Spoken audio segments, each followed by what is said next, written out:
exposé, mais je vais juste prendre 5 à 10 minutes maximum pour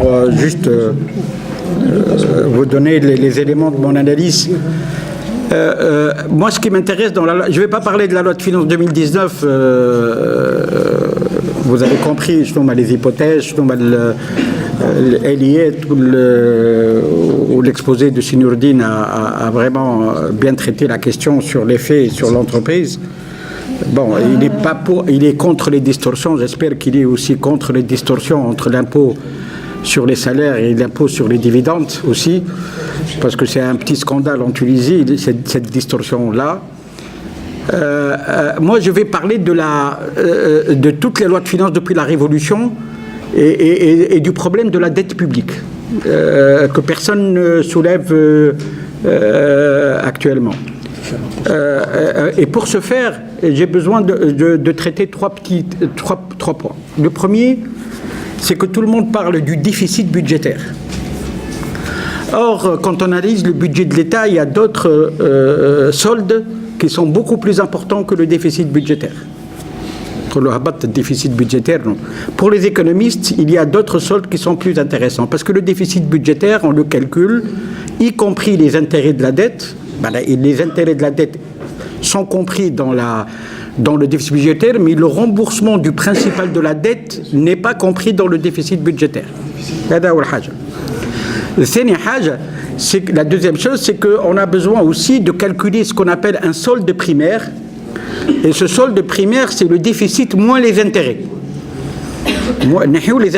Sur les intérêts, on considère que le gouvernement n'a pas de prise sur les intérêts. Les intérêts, il faut que le gouvernement le paye. Le solde primaire, donc c'est le déficit budgétaire moins les intérêts. Et donc, il reste, le solde primaire, c'est vraiment la somme sur laquelle le gouvernement peut vraiment agir. Parce qu'on a enlevé le remboursement de la dette, on a enlevé le paiement des intérêts, et on retrouve quoi ? Eh bien, on retrouve les dépenses et les recettes de l'État hors intérêt et hors remboursement de la dette, c'est-à-dire c'est la somme sur laquelle le gouvernement peut agir. Ce solde primaire devrait être normalement positif, parce que, comme on va le voir dans le troisième point, ceci a un effet sur la dette publique. Le solde primaire en Tunisie, qui était positif en 2010, je vais prendre comme référence l'année 2010, non pas pour défendre les choix de 2010, mais juste parce qu'on considère que ce sont des statistiques où il y avait une gestion budgétaire saine, une gestion, ce qu'on appelle, d'après le FMI, une gestion macroéconomique saine. Ça, c'est la première question. Donc, j'ai besoin aussi d'un autre solde qui est le besoin de financement de l'État. Le besoin de financement de l'État, c'est-à-dire combien emprunte l'État chaque année pour équilibrer son budget.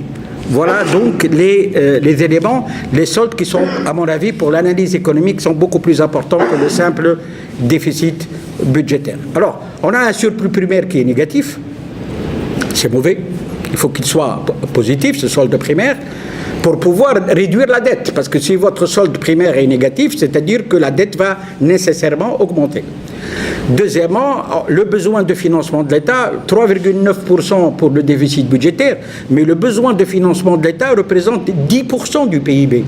Puisque pour l'année 2019, l'État va emprunter 10 milliards 142 millions de dinars. Et donc, vous voyez que c'est un solde qui est beaucoup plus important que le déficit budgétaire. Vous imaginez que pour un budget de 40 milliards, l'État va emprunter 10 milliards.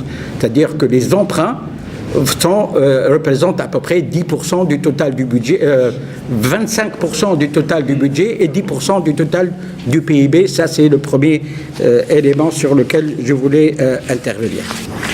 Ensuite,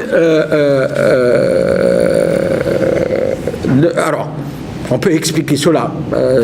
Dans mon exposé, j'allais expliquer cela sur les dépenses publiques, comment les dépenses ont éclaté, comment la masse salariale a augmenté. Mais la masse salariale a augmenté non pas parce qu'il y a eu accroissement des salaires, c'est parce qu'il y a eu gonflement du nombre de fonctionnaires. C'est ça le problème.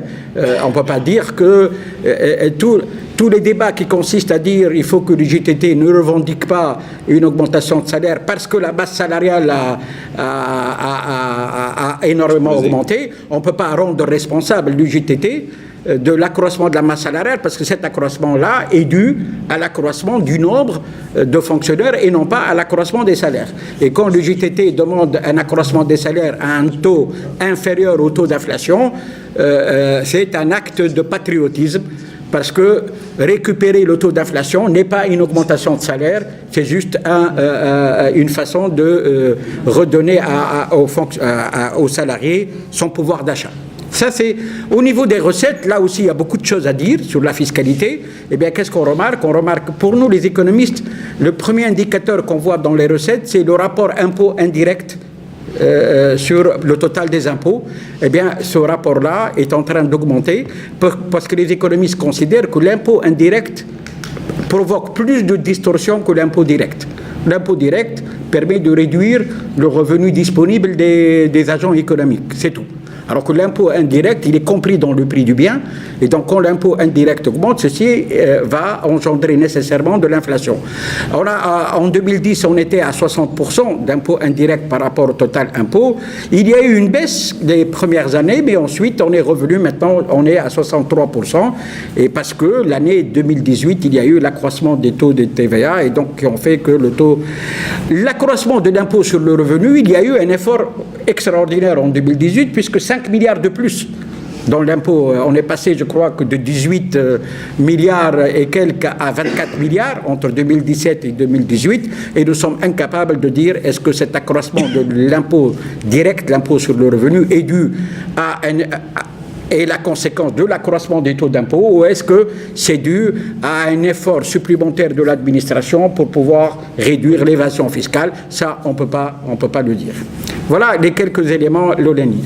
Deuxième élément, il y a en économie une relation entre la dette et la croissance. Beaucoup d'études ont été faites et qui disent que lorsque le taux d'endettement arrive à un certain seuil, eh bien, le taux de croissance baisse. Il y a une corrélation négative entre le taux d'endettement et la croissance économique. Et beaucoup d'études ont été faites et elles ont été critiquées, mais elles ont été acceptées finalement, ne serait-ce que parce que quand la dette augmente, eh bien, les taux d'intérêt et le coût de l'emprunt augmentent, les taux lents vont augmenter, et si les taux lents augmentent, ceci va se répercuter sur l'investissement privé. Donc il y a un effet d'éviction. Si jamais la dette est financée par des ressources intérieures, mais si la dette est financée par des ressources extérieures, eh bien, ceci est beaucoup plus grave parce que ça va diminuer les réserves de change, ainsi de suite. Donc il y a une corrélation négative entre la dette et la croissance économique.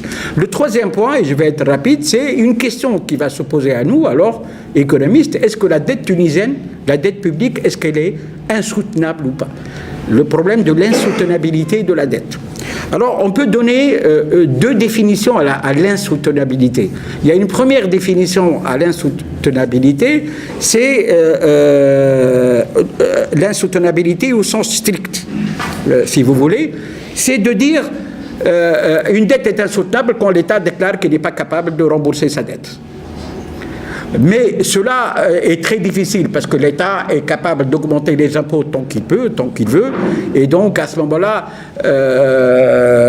l'État va augmenter les impôts pour éviter de déclarer qu'il était incapable de rembourser sa dette. Sauf que pour nos pays, le remboursement de la dette, quand vous savez que la dette publique tunisienne, 3/4, 75% est une dette extérieure, et 1/4 c'est une dette intérieure, et donc cela est, quand on augmente les impôts, c'est pas nécessairement c'est pas un moyen de résoudre ce problème. Et donc il se pose un problème d'insoutenabilité en devise et non pas d'insoutenabilité en monnaie nationale.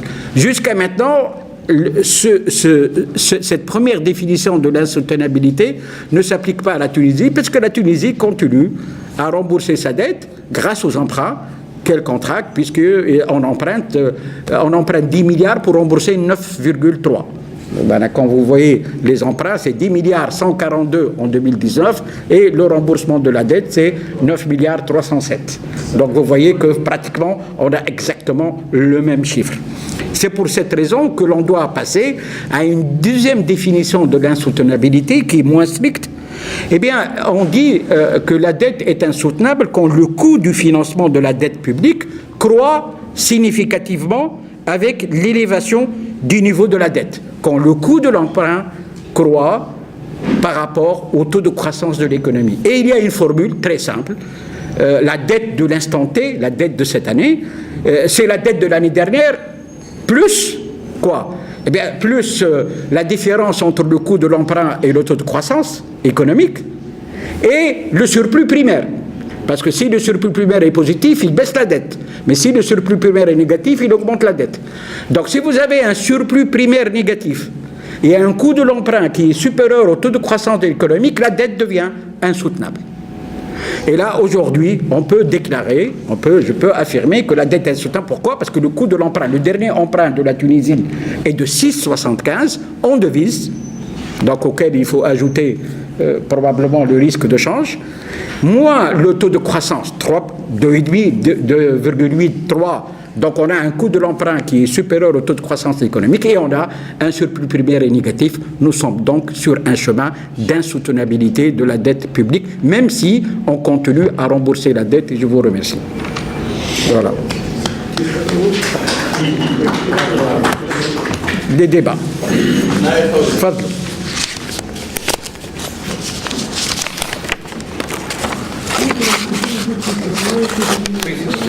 ايه ما حضرتش انت يا رجال خاطر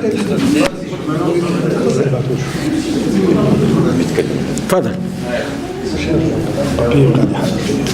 زيد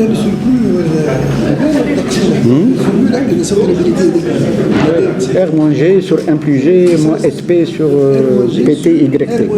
R moins G sur 1 plus G moins SP. moins SP. Moins SP.